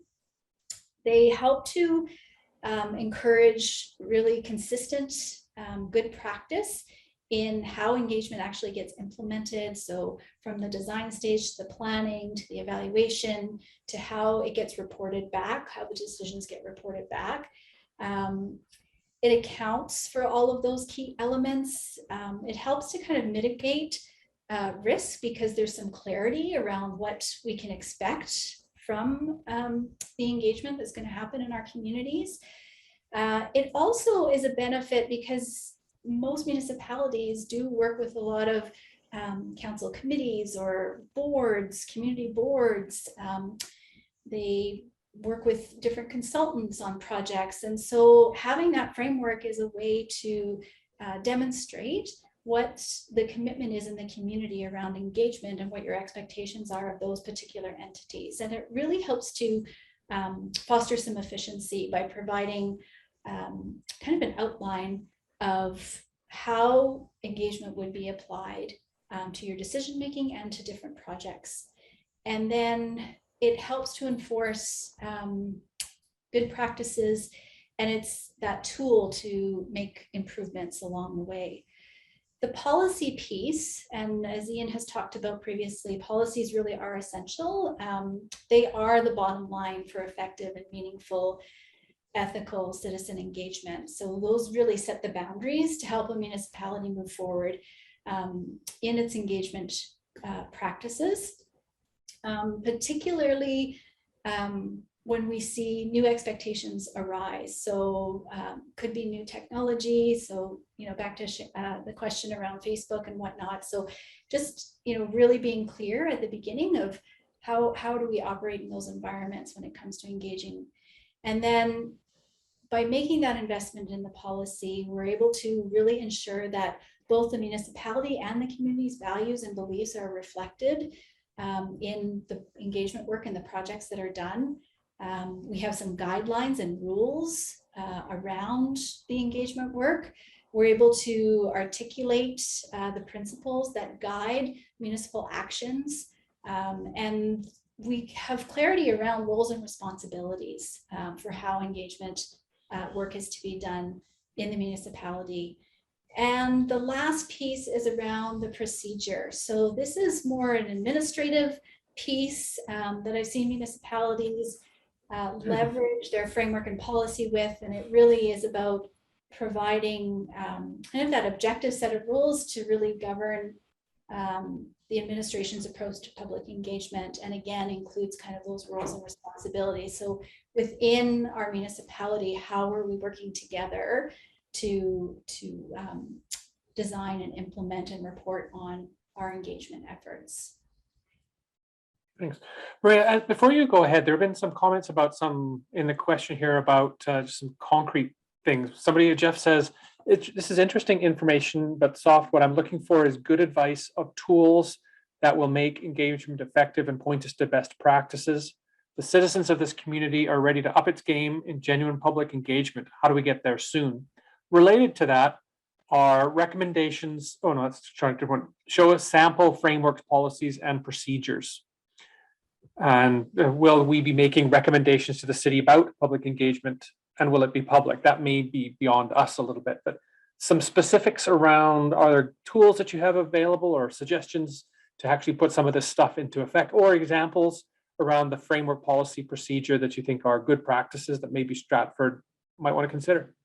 Yeah, for sure. So probably the best example I have of the framework, policy, and procedure, which really are the tools, would be the City of Edmonton. They actually instituted a council initiative on public engagement, and they actually used engagement to develop their engagement framework, their policy, and their procedure. And that involved bringing many residents together, many citizens together. They struck working groups. They did surveys with their public, and they really used a lot of the engagement tools and techniques to help create what the content of their framework would be. So they have now a vision statement, they have guiding principles, they are clear about how they go about planning engagement, what they do to implement engagement, how they evaluate their engagement. Their policy was developed in consultation with those citizens. And so the tools, as far as the tools, it's, if you want to look at an example, they've got great things on their website with the City of Edmonton on how they did that work and how involved the community was in creating that engagement framework and policy and procedure. Okay, thanks. Somebody said, how about the city contacts Edmonton to see what we can learn and apply to Stratford? You had said their engagement policy procedure framework is on the website? There is, yeah, it is. Okay. And I was lucky enough to be involved in that work as well. So worked on the council initiative for about 2.5 years. So, you know, if there are specific questions or then I'm happy to answer those too. Sure. Yeah. Thanks. There's a note here too from Mike saying, will you be making recommendations to the city regarding public engagement, and will that be public? I'll take that one. The short answer to that question is no associated with this engagement, Mike. This is for the public itself. So it's just these 4 workshops. There may be other pieces that come out of it, of course, and we're certainly open to doing that. Maria obviously knows what she's talking about too. So certainly it's something that she's got some expertise in. I've got some background in as well. And if the city is interested, obviously they are getting the same information at the same time as you are. And so there may be other pieces to this as well. As a follow-up to that, Mike said, since you folks, I presume he means us, won't be making recommendations to the city, how do we make a better model of engagement happen? Or does that require an election? I don't know how, so maybe the election is going to come anyway. Are there ways to get to creating a better model of engagement? Or are you, I recognize too, with about what, 20 minutes, 15 minutes left to go, you still have a couple of things you wanted to say. I don't know if this changes all that. I want to make sure we get to the questions that people have too. So I think, so there, as I said before, there needs to be a willingness on both sides to start a conversation around what we want engagement to look like. Typically, the municipality would be the convener of that conversation. So, you know, I think, and Ian, you can maybe speak to this, there obviously are legislative things that a municipality are bound to as far as their interactions with the public and involving them in certain decision-making processes, but there aren't any requirements. So it does take a willingness of the municipality to open up that dialogue and the citizens to come to the table with an open mind and ideas about how they want to be working with their city and building that relationship going forward. So there's no mandate, I guess, if that's what we're looking for here. So I don't know, Ian, if you want to chime in on that. We started this whole session with a quote about that Margaret Mead quote about a group of citizens or a small group of people changing the world. And from what I'm seeing flow through the chat tonight, and from what I have read and understand a little bit about what's happened over the last year or two, it certainly seems to be the place here in Stratford. And certainly, hopefully, some of this knowledge can help to channel some of that. Someone has suggested around engagement here that there's a willingness on the part of citizens. Somebody else has suggested, well, convene the conversation council. So it certainly is an opportunity for council. And there are some members of council here watching tonight. And excuse me, if we as citizens create and sign a petition, maybe the government will act, with a question mark, more than anything else.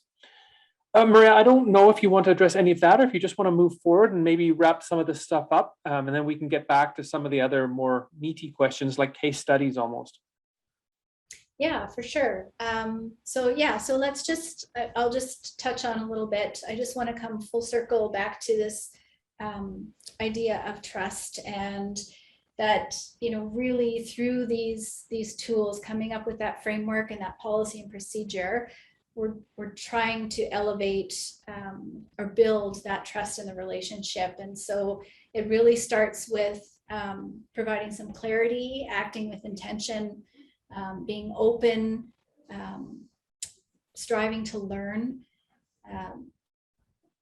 looking for transparency through inclusion, collaborating, and that collaboration leads to some diversity, and then making commitments so that you can see the results of stronger relationships in your community. And we will just go to the next slide, Ian. So this is typically what that journey looks like. And there is context associated with engagement.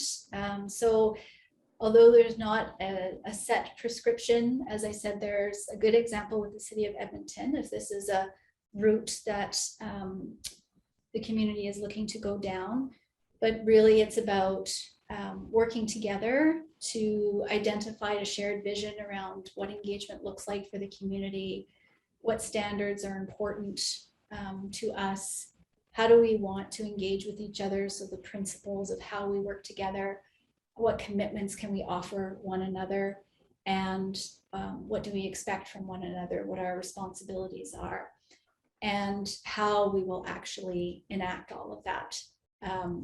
So those are the steps. Tried to share a few, like 3 meaningful tools to guide that, and as your outcomes.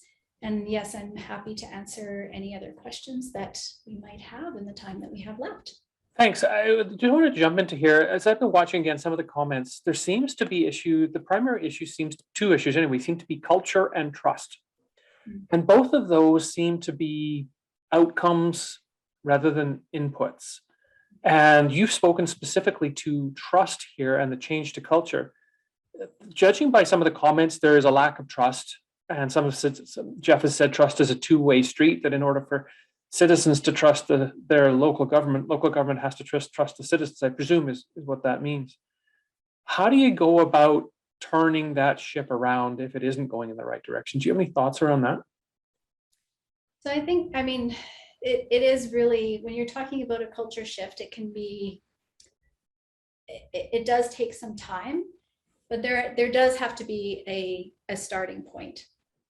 And that starting point typically is to open up some sort of dialogue, to get a better understanding of where some of the tensions might lie and where some of the opportunities might be.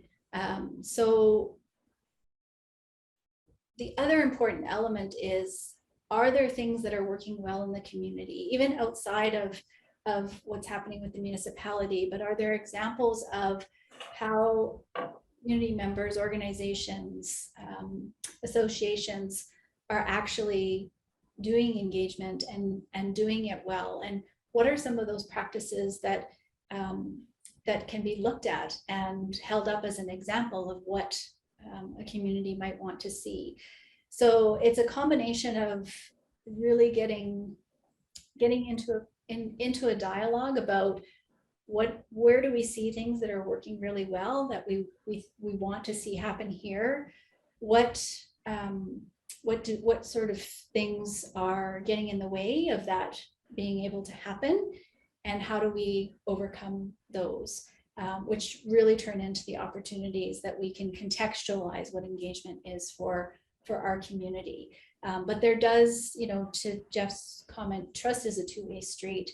This work has to be collaborative. It has to be done together in order for it to have any sort of meaning for a community. So where do you start with that? I get the impression some of these folks here on the line want to do something. Some have suggested petitions. Somebody else brought up speaking at council. Somebody brought up a citizens assembly as a concept. Are there those sorts of things you think could direct the energy towards making this, what seems to be anyway, their suggestion around culture change?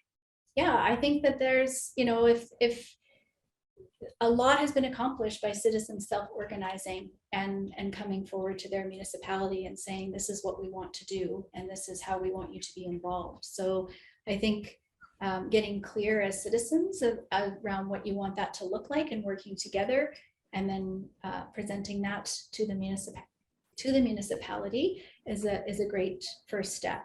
I'm not as familiar with the legalities around petitions and that particular form. Maybe Ian, you can speak to that, but how that would work I haven't seen that used as a method before, but I have seen that self-organization work before. Okay. I want to address a bit of the elephant in the room as well. Really early on, Mike posed a question that may have precipitated a lot of the subsequent conversation. And while we don't know the specifics of it all, I'm gonna read out what Mike had said. He said, "We found it necessary to, quote, force engagement upon the city. Massive industrial development was agreed to with a signed letter of intent 2 years before any public meeting on the subject. We formed a group, fundraised, involved the media and put up signs, talked ad nauseum to everyone, but councillors were muzzled. We held our own public meetings, attended by up to 600 people on Zoom. We did everything legally possible, and ultimately the proponent walked away. I don't know if the council has learned its lesson. People now expect decisions in secret before public involvement, and this session was hoped to be a response." So that's a statement, but I'm not sure if there's some meat in there, Maria, that you've heard or seen before that might help with efficacy or a clarity in kind of why the city did what it did. I mean, I can certainly comment on a little bit of that potentially, but I don't know if there's anything there in terms of engagement. Yeah, I think actually, I don't think there's much on engagement. I think, you know, Mike's comment there does reflect this whole concept of self-organization and public voice coming forward. You know, the comment about councillors were muzzled, maybe you can speak to that, because that does have I know there are some legislative, like privacy legislation and those types of things that can impact this particular circumstance for sure. Right. So, and that was the kind of the crux of at least one and maybe two of the questions I got between the two sessions was about what council knows or when it knew what it knew. And there are certainly, and we dealt with this in one of the earlier sessions too, about some legal requirements about when information must be kept confidential, when it can be kept confidential. And that's in the freedom of information legislation, some of which is associated with mandatory exceptions for disclosure, meaning we can't say anything, and some of which is associated with discretionary exceptions to disclosure about whether the council may choose, or the city administration may choose to reveal something or not. At which point you start getting into that principle-based argument about, do we keep information private unless there's a reason not to, or do we make information public unless we can't? So I can't speak to the specifics of it. However, getting the group of people together based on that industrial development certainly seems to have cemented something in Stratford that has led ultimately, I suppose, to this. I mean, these are an input source, and hopefully there are some activities that come after the fact, after this. City council members have been in on these sessions. I know somebody has asked if the mayor has attended any of the good governance events. I know he had a conflict on the first one. He was here for the second. I know that because he made the introduction, and I saw his name on this one as well. So I don't know if he's still here or not, but I do know that members of city council beyond just the mayor have been participating in this. Though in my conversations with a few of them, they have chosen to listen rather than to speak too much through this as well. So yes, the mayor has been here.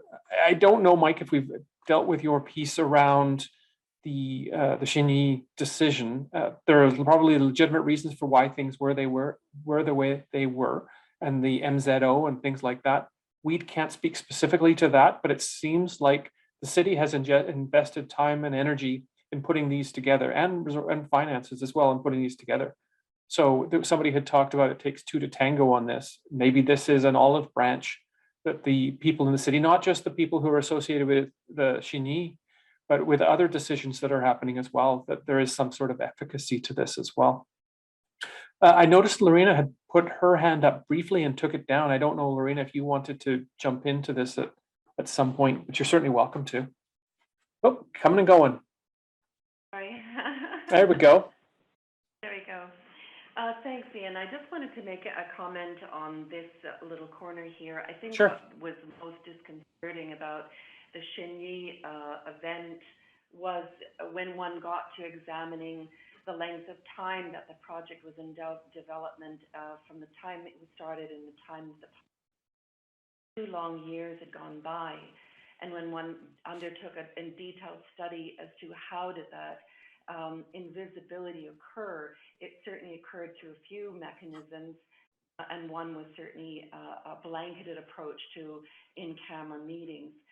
So I think part of what many people here this evening who are referencing Shinyi will be getting is just a pinch of the absence of any kind of information until this event was produced. So I think the only event that occurred after that was an event that was set up to be a public consultation, but of course the document for people to review only was put up on the website 24 hours before that event. And then it turned out this 30-page document was just a slender preview of a much lengthier document that really spelled out the whole project. So this just gives you a tiny, tiny taste of the origins and roots of the kind of sentiment of mistrust and nervousness that's coming from the community. And I would certainly like to olive branch in here somewhere. Thank you. Maria, I don't know if you wanted to comment on that at all. If there's anything there you wanted to jump. Okay, thank you. Where is it? Before we move on with other things, Jeff had said, how about we trust each other to develop? How about we trust each other to develop a genuine greenhouse gas reduction plan for the city as a starting point? That sounds like a pretty reasonable thing to me. Dorothy says, it's hard to have citizen engagement if councillors don't submit motions in writing in advance to the clerk, and these motions are posted on the agenda. Agendas could be posted earlier than now required by bylaw to make it easier to engage. Absolutely true. I can't comment on the specifics of Stratford, but those sorts of things in terms of the posting or the creation of agendas and posting of agendas are all part of the municipality's procedure bylaw. And so with that bylaw, within the legislative restrictions of the Act, for example, can certainly be changed. There were some questions earlier too about response times, about getting on the agenda versus knowing what's on the agenda. Those sorts of things are likely in the procedure bylaw as well. And there's often some nuance to this. Maria said early on that she's a bit of a Pollyanna, and I am too. I tend to believe that people do things for the right reasons, and that goes to municipal administration or municipal elected officials also, because they're in it for to my belief anyway, for the best interests of their communities too. So I'll leave it at that, but those sort of things are within the purview of City Council and can be changed by City Council so long as they don't contravene a higher order legislation, a provincial act or the Canadian Constitution or the Criminal Code or something like that, for example. So a note about agenda posting. That might even get to some of Maria's comment around the continuum of engagement or the spectrum of engagement as well. That if there's more ability for people to engage earlier in the process, there's a greater feeling of efficacy, and perhaps that gets towards some of that that building of trust as well. As I look back through the questions, I think I've caught them, but if there's anything that there were some statements I just didn't read because they were just statements. But I'm just going to wrap up the session here, looking at the time here. But I'm happy to stick around until you've had all your questions answered, and I'm hopeful that Maria would say something similar too. So all I want to do at this point is just suggest that we're getting together again on the 20th of October, and that's the last of our sessions, and it's about budget and finance. And I mentioned where the money comes from, sources of revenue for the municipality, and where it goes from. I asked these questions at the end of each of the sessions about what worked and what we ought to change and what we ought to do differently next time. One of the things I got an impression from some of the questions that you're raring at the bit in terms of this engagement piece, and that some tools would be quite useful for you as well. So that is definitely something that I heard. As I just bring this to the last slide, it's got my contact information, which is why I leave it here for you. If you have comments or questions that have come up today and you haven't had a chance to ask, or if there are things that come up in the next few days you want to ask, whether it's about this topic or the other things we've discussed, please do send me a note. I have Maria's contact information too, and I didn't have a chance to put it on here or didn't put it on here, but I'm more than happy to bring her into the loop as well in terms of engagement. So please do give me a call, and some of you have done that, or send me an email, and that's done as well. And yeah, so I'll leave it at that. I don't know if anybody, we're at 8 o'clock, exactly. So we must be done because we're out of slides and it's 8 o'clock. But does anybody have anything else that they wanted to bring up today on the context, in the context of engagement or communication, how the city's doing, ideas, things that you think might work that aren't currently being done, or things that you maybe didn't even know were being done but actually are, or other examples of communities which you're aware of which you think do a really good job of this? Micah said, whether or not you're engaged to make recommendations to the city, will there be a summary for the city?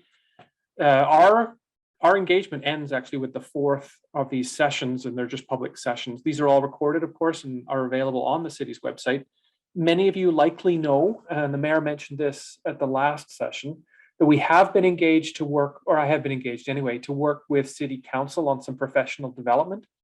And it is associated with the principles of governance that are in my book, Who's Driving the Grader. So that's some of the specific pieces of it. I don't think I know we haven't met with city council since we started doing these sessions. I wouldn't be surprised if some of the topics come up from these sessions are of interest to city council as well. And as they are the elected representatives of the citizens of Stratford, of course, it's up to them to decide or make the final decision, as Maria had suggested in her continuum of engagement about ultimately the decision falls to city council to do what they think is appropriate for the city. The authority then falls to city citizens to get involved between elections, to try and contact those councillors who aren't returning calls and emails, and ultimately then to decide on the next city council and potentially be a part of that city council as well. And so with that, I'm quite happy to call this to a close. I haven't seen anything else come up in terms of questions, but as I mentioned just briefly, my contact information is here, and some of you have been reaching out and I appreciate it. And I'm more than happy to respond to you specifically on some of the things that you've done, or some of the specific questions that you've got. So with that, ladies and gentlemen, not seeing anything else, I will wish you a good evening in Stratford from lovely, lovely Prince Albert, Saskatchewan this evening. And we will join some of you, I hope, on the 20th of October for our last session here, the 4th of 4. So with that in mind, we'll stop the recording and we'll say good night. It's very nice to have seen you all. So thank you very much for your participation.